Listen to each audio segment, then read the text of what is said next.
fonay Andriamanitra rainay fa tonga amin'ny faratampony amin'ny hetsika izay tanterahana aty Kanada zay ahafahanay manokana ny fileovana Montréal satria sitraka ao tokoa ny tondrana ny teninao aty amin'ny farany tany. Sotranao zay no miezaka nataon'ireo kristiana marobe mba hitazona ny finoany amin'ny alalan'ny fitara ny fiangonanao, ny misionanao mandraisanay andraikitra ary idiranay ka hitondranay izao fahazavan'ny filazantsaranao zany amin'ny toerana rehetra izay misy anay. Dia taio ity fileovana Montréal ity sy ny mpiasa rehetra ny kristiana ray manontolo, ny anaranao ry Jesosy Kristy tomponay mametrahana izany farak'izany. Amen. Ny tenin'Andriamanitra izay anjarantsika ry havana ka sady hiara-banantsika rehetra nahatratra ity fotoana izay nomeny tompo antsika tsirairay avy kely dia ho hitantsika ao amin'ny Korintianina faharoa ny toko 12 dia ny andininy fahasivy tapany voalohany ihany. Korintianina faharoa toko 12 ny andininy fahasivy tapany voalohany ihany dia ho mpitsanganana no amakiantsika rehetra miara-miredona izany tenin'Andriamanitra zany amin'ny anaran'i Jesosy. Ampy anao ny fahasoavana. Ray masonao manamasinana ny fahamarinana, ny teninao ny fahamarinana. Amen. Ry kristiana malala, ampitomboinao aminareo mandrakarivany ny fahasoavana sy ny fiadanana avy amin'Andriamanitra raintsika sy Jesosy Kristy Tompo. Amen. Ampy eo anao ny fahasoavana.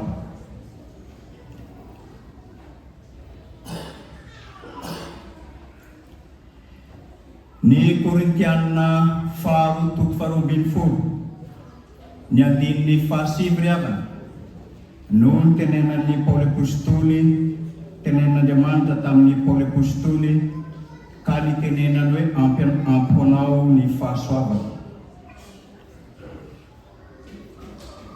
Nangataka intelo tamin'Andriamanitra Paoly mba nisoran'Andriamanitra tsilo tao aminy. Amin'ny nofiny saingy tsy nesoron'Andriamanitra zany fa nasehony aminy ny fahasoavany mba hitoerany amin'ny fahoriana sy hampaharetany azy amin'ny fahasarotana. Mangataka ny ankizy madinika rehetra mba hitsangana mba hiaino tenin'Andriamanitra. Ny ankizy madinika rehetra mba hitsangana.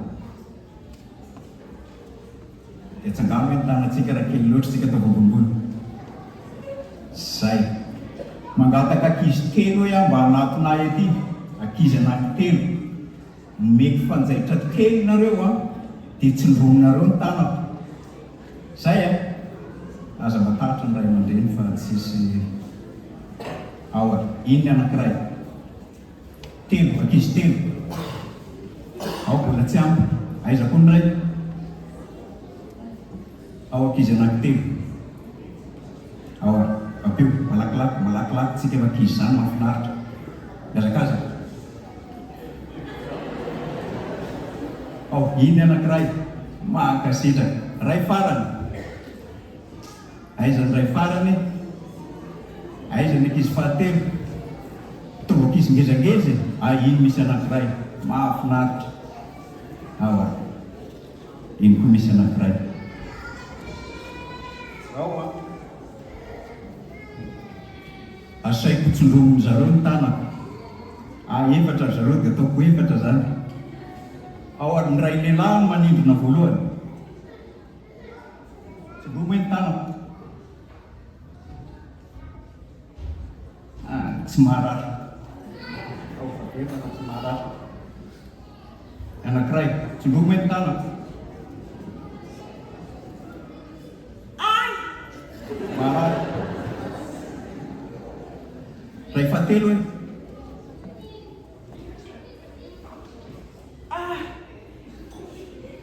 Mararo ny ray kelikely iny fa tsy araka ny maha-kelikely azy. Ao ny ray. tsy maharary. Iny mbola misy ray ave tovy mafimafy ny ianao, tovy le mampitomany ny président reny. Ia, tovy mafy be ao.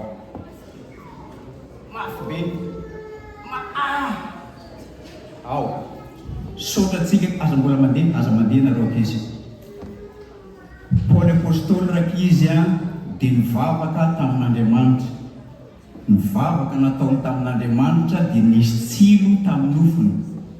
Zany tsilo zany dia nanindrona azy ary tiany mba esorina zany tsilo zany. Inona ny atao hoe tsilo? Ny atao hoe tsilo dia karazana fahasarotana amin'ny fiainana samihafa. Nareo ve mahalala problème? Iza mahalala problème? Nareo mahalala problème? So ihany fa tsy fantatrareo. Raha fantatrareo natao hoe problème dia zany mampijaly ny lehibe sy ny ray aman-dreny. Satria mbola tsy tiany Jesosy nareo halala n'izany problème zany. Ka dia niteny tamin'i Jesosy hoe ampiko anao ny fahasoavako. Dia zany koa no hafatra ao antsika ankizy madinika tsy avelan'ny tompo mbola hiaritra n'izany problème zany tsika, fa tiany tompo isika rehetra ka hitenenany hoe ampiko anao ny fahasoavako. Mirasoantsika ankizy rehetra.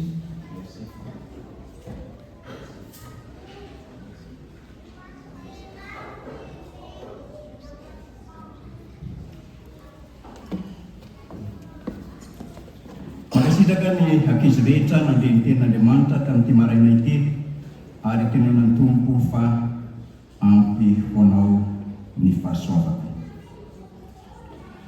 Fahoriana tsy takatry ny saina ry havana no ny anjady tamin'ny Paoly apôstôly vokatry zany tsilo nampangirifery ny tenany zany. Raha raisitsika ny teny grika izay nandikana azy ny skolopsa dia tsilo nahazo maranitra anankiray izay miteraka fijaliana, miteraka fanahintainana, manindrona ary maharary mandritra ny fotoana maharitra. Manindrona ary maharary mandritra ny fotoana maharitra. Zany zavatra manindrona zany ry havana dia tsy karaza fahoriana kely ary tsy fahoriana mandalo na fahoriana vetivety, fa karaza fahoriana sy fijaliana maharitra eo amin'ny fanarahana ny tompo ka nahatonga azy ny teny tamin'ny Paoly apôstôly no ny fanirian'ny mpanompon'Andriamanitra mba esorina aminy zany karaza fahoriana mahazo azy tamin'ny fiainany zany. Inona ry havana? Reo karaza fahoriana izay mety nihatra tamin'ny Paoly apôstôly. Ohatra vitsivitsy no jerentsika tamin'ireo karaza fahoriana izay niatra taminy, anisan'ireny ny fahanenjehana azy no ny finoany. Anisan'ny fahoriana lehibe izay niain'ny apôstôly Paoly tamin'ny fanarahana ny tompo ny fidirany amponja imbetsaka. Hitantsika ao amin'ny asan'ny apôstôly toko 2:20 hatramin'ny 5:20 zany. Voafonja tao Filipizia sy Silasy. Ny kapoana ary avy nikapoana vao nalefa vokatry zany famonjana azy tsy anantony zany. No idina tamin'ny fonja farany izay misy sécurité avo lenta indrindra izy, any amin'ny farany lalina indrindra, ny tongotra sy ny tanany nasiana karazana chaîne amin'ny alalan'ny hazo, zany hoe mba tsy hahafahany mikofoka. Fa nandritra an'izany Paoly apôstôly sy ny mpiara-miasa aminy nivavaka, ary efa nivavaka izy ireo dia nikorokoro zany fonjy zany, niala avokoa ireo karazana blokazy tamin'ny tenany ary lehibe indrindra tamin'ireo nivoa ny varavarana ary lasa nisaotra an'Andriamanitra izy. Fahoriana mitranga amin'ny fiainana izay fahoriana tsy mampirehare, fahoriana tsy mampite-hiditra ary fahoriana tsy mitondra fiadanana, ny fahoriana izay niainan'ny Paoly apôstôly tamin'ny fanarahana an'i Jesosy Kristy. Lazainy ary fa mba tsy hahafahany mireharea dia nomena azy zany tsilo zany, satria ilay tsilo izay nomenan'ny Paoly apôstôly dia izay tsy maintsy hiaretana amin'ny fanarahana an Jesosy Kristy. Ry fileovana Montréal, maro havana ny lalana tian'ny tompo lalovantsika. Nanomboka tamin'ny fotoana nanomboan'ny asa fitorena tatiza, niatrika fijaliana ny maro, niatrika kolotsaina tsy mitovy, fomba mpiainana tsy mifanaraka amin'izay nanabeazana, fotom-pisainana samihafa izay lasa tsilo teo amin'ny fiainantsika. Ary raha mijery ny tantara isika, maro amintsika ny tahaka ny jobo izay mety voahelingelina ny finoana sy ny fanarahana ny tompo, nefa tsy nampiala ny joba tamin'Andriamanitra izany. Mampianatra antsika amin'ny alalan'ny fahoriana koa ny tenin'Andriamanitra ry havana, fa mety ho fomba fitaizana sy fananarana antsika ireny mba ahafahantsika miatrika ny karazam-pijaliana amin'ny fanatanterahana ny asa. Fijaliana tsy midika ho fanameloan'Andriamanitra antsika izany. Fijaliana tsy midika ho fanafoizan'Andriamanitra antsika, fa fitaovana kosa entin'Andriamanitra ampianarana antsika, ary fitaovana indraindray entin'Andriamanitra ananarana antsika koa raha sendra variana isika. Saingy ny herin'Andriamanitra dia tsy azontsika ferana amin'ny fiainantsika andavanandro, satria ny herin'Andriamanitra no entiny miasa ka ny fahasoavana, izay entiny miara-mandeha amintsika no ahafahantsika miara-miazakazaka amin'ny fanatanterahana ny asan'Andriamanitra. Intelo havana, Paoly apôstôly nangataka tamin'Andriamanitra ny hanesorana an'izany olana eo amin'ny fiainana izany. Izany hoe ny intelo dia midika fa fiverimberenana, fangatahana tsy mitsahatra, fangatahana eny am-pandehanana. Izany hoe ny isa telo izany dia manambara fantanterahana na fangatahana mafy eo amin'ny fiainana. Izany hoe olona izay mangataka mafy no mahatonga azy idika hoe intelo. Izany indrindra ry havana, nahatonga ny Paoly apôstôly hangataka amin'Andriamanitra tsy mitsahatra, satria tsapany fa tsy indray mandeha ihany no ahafahantsika mivavaka, fa mivavaka miverimberina amin'ny finoana sy ny fiakinana amin'Andriamanitra no ahitantsika vokatra. Zavatra mahavariana dia izao, tsy navelan'Andriamanitra hiala aminy izany tsilo nangeja azy izany, fa nataon'Andriamanitra fitaovana kosa mba ahafahany mifikitra amin'Andriamanitra na dia marary azy. Izany zavatsarotra izany.